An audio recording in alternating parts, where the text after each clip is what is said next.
նաև մեղադրող դատախազին հարցազրույցից հրաժարվեց։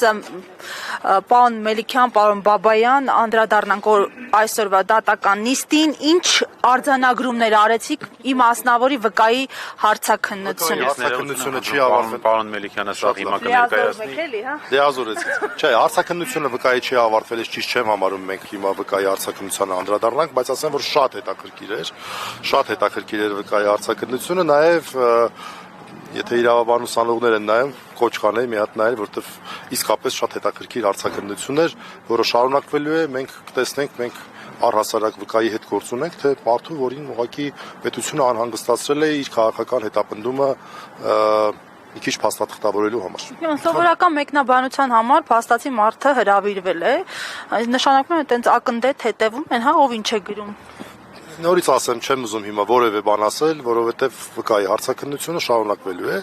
եւ մինչեւ չավարտվի ես որևէ գնահատական չեմ տա։ Լավ, պարոն Մելիքյան, մեկ ուրիշ հանգամանքի անդրադառնանք, նայեք, վկան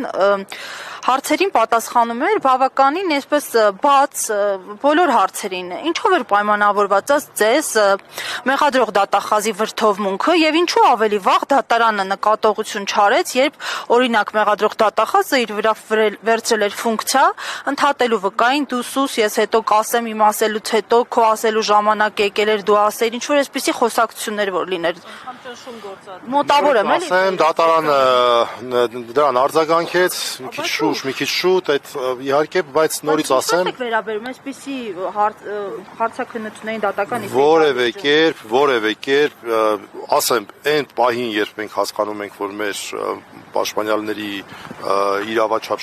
պահանջում է, որպեսզի մենք միջամտենք, մենք միջամտում ենք։ Սա շատ նուրբ բան է իրականում հարցաքննությունը, հոգեբանական կողմ կա, ուրիշ բան, այսպես, այս պահին ես նորից ասեմ, պատահարմար չեմ համարում դրան արձագանքել, բայց ամեն դեպքում հարցաքննություն իհարկե չէր։ Լավ, իսկ պաշտպանյալի առողջական վիճակի մասին ինչ ունեք այս պահի դրությամբ։ Անվասայլակով բերվեց շարժական խնդիր է առաջացել, պետք է մոտակայորերս հետազոտություններ լրացուցիչ արվեն, հասկանանք թե պատճառը որն է։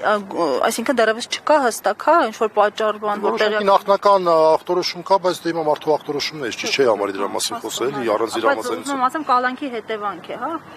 Ես համարում եմ այս ամեն ինչն է կալանքի հետևանք, դե հացադուլն էլ է կալանքի հետևանք, ամեն դեպքում կապված է, բայց կոնկրետ պատճառահետևանքային կապ ես այս պահին նշել չեմ կարող ուղիղ հացադուլի թե ընդհանրապես կալանքի, բայց ես համարում եմ, որ հացադուլը նույնպես կալանքի հետևանք է։ Հասկանալի, շնորհակալություն։